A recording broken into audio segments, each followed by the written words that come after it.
Before we put our cylinder head on, there's this little notch down here in the bottom end, and that notch is where our camshaft guide rail is going to be going in.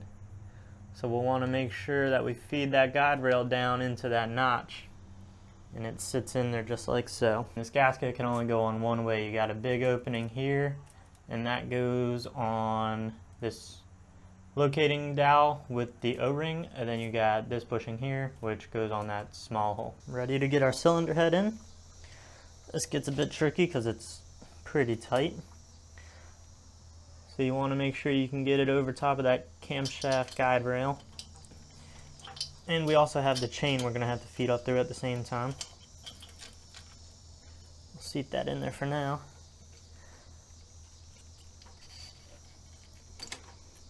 We'll get this chain fed through.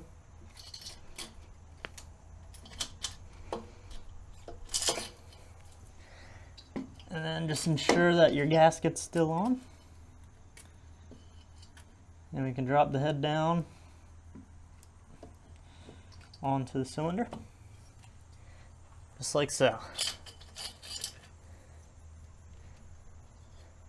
We're gonna have to torque this whole thing down and get our head bolts in. And the way we laid out our head bolts, this is the front of the bike, so we got front right, front left, and then back here we got the rear left and rear right.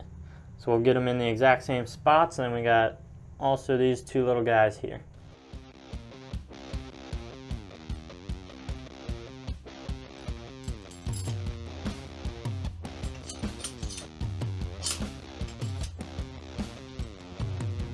We're just going to snug these down, and there's a torque sequence we need to follow to actually tighten them.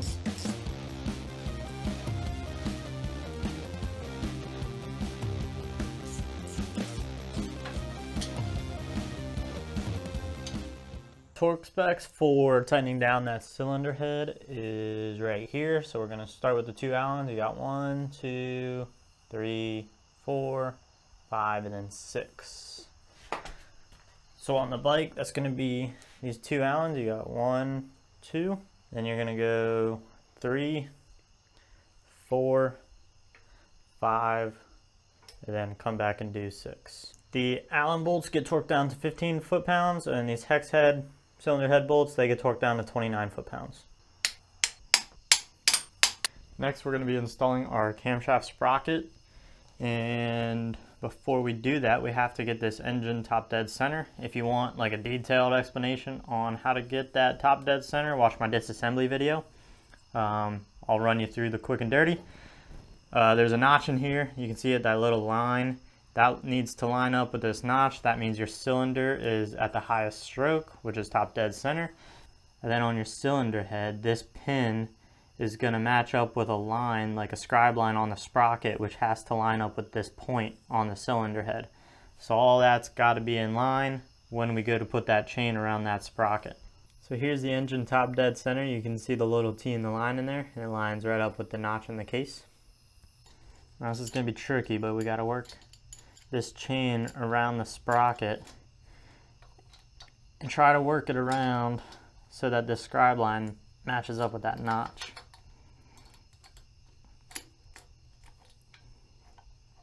So that looks to be pretty close there. So I'm going to cut this zip tie off. We do not want to lose the chain into the bottom end. We're going to have to be careful with it.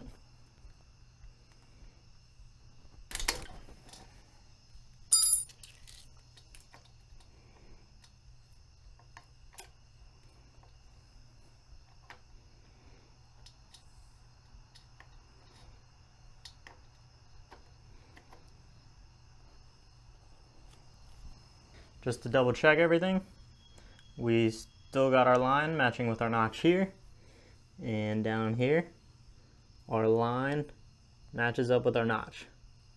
This camshaft sprocket bolt has a washer on it. We'll just hand tighten that for now. This camshaft sprocket bolt gets tightened down to 44 foot-pounds. So we'll put a wrench around the bottom here and let that bottom out against this foot peg. And we'll tighten this down to 44 foot-pounds.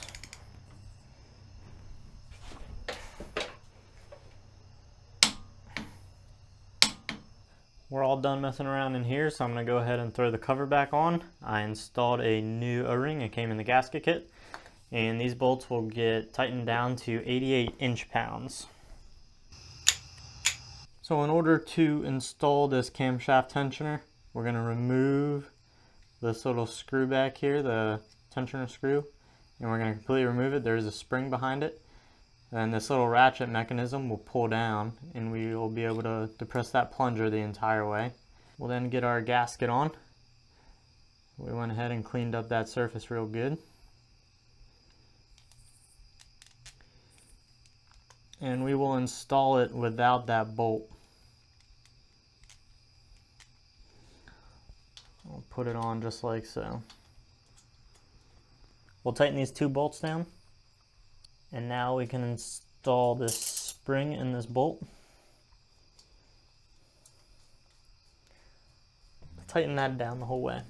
So we're going to be adjusting the intake valve clearance first.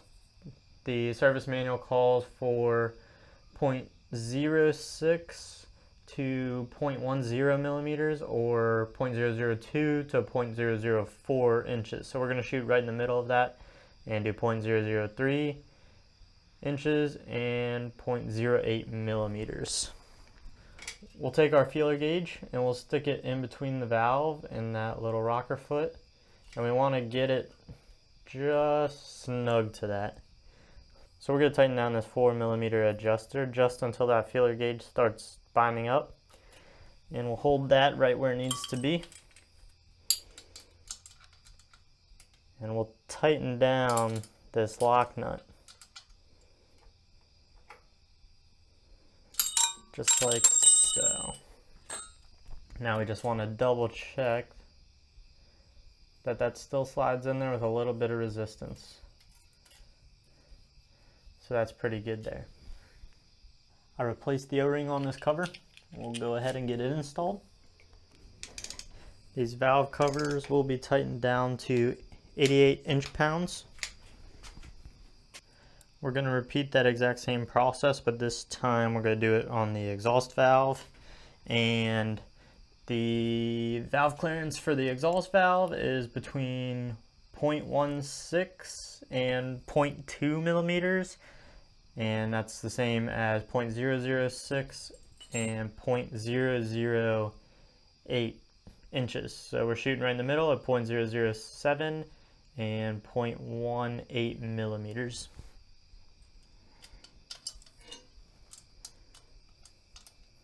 Go ahead and try that. That's pretty good there. It's starting to grab a little.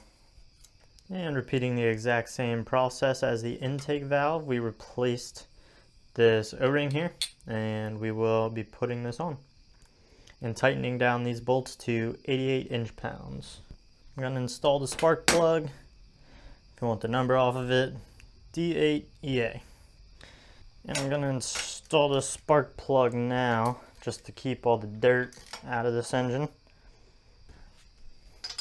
The spark plug will get tightened down to 13 foot-pounds.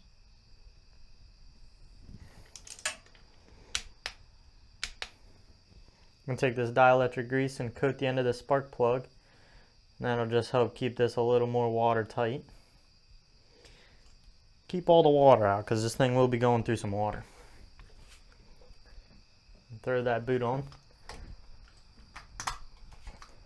Now I can finally start installing the carburetor. And the new boot, it came with all the hardware I needed. And this O-ring side is going to go against the engine.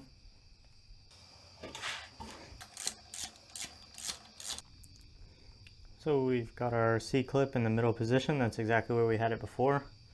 We'll go ahead and slide that down into the bottom. Next up, we have this little piece here, which has your two screws in it. And we have this piece, which that cable goes through. We're just going to slot that into here. And then this whole assembly is going to drop down in here, and we'll tighten up those two screws.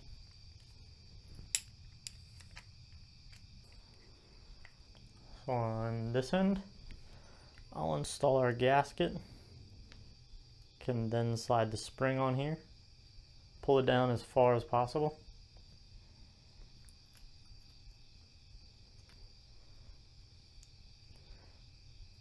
This collar is gonna go over top of this. The big end goes on the bottom.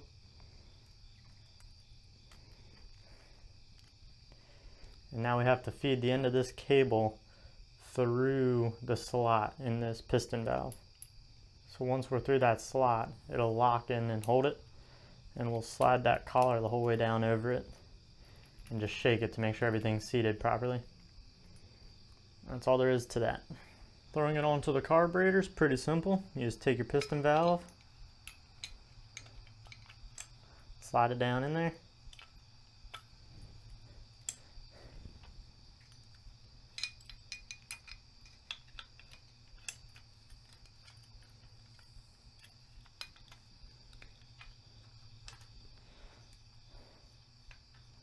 line your gasket up,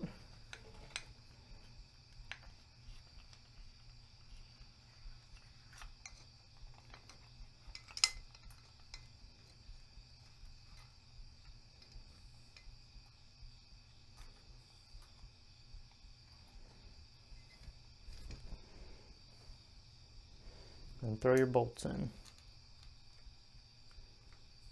Now I'll be able to install this throttle cable. And I taped this little brass piece in here so I wouldn't lose it. So all we got to do is feed this cable through here, through the carburetor. And then we can tighten this down.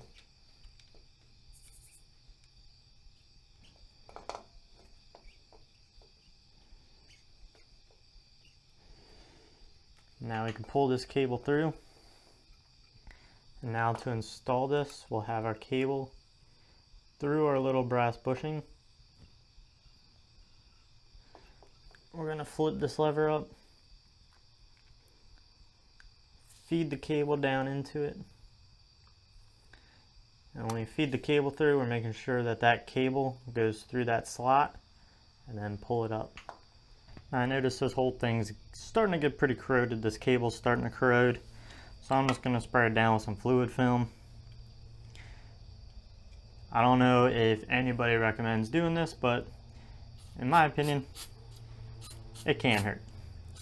So that should just keep that nice and lubed up, and if water does get back in here, it should keep it from corroding. I've installed the new O-ring onto this plastic cover, so now we'll get this plastic cover on.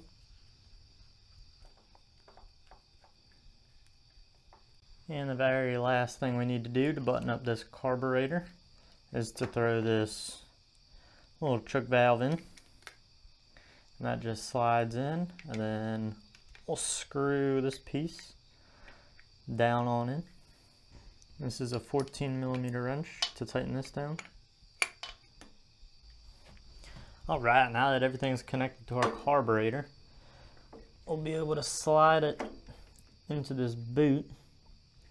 And there is an O-ring that goes in between here, make sure that's on. The fit between this carburetor and this boot is not perfect, so we're going to have to force this on.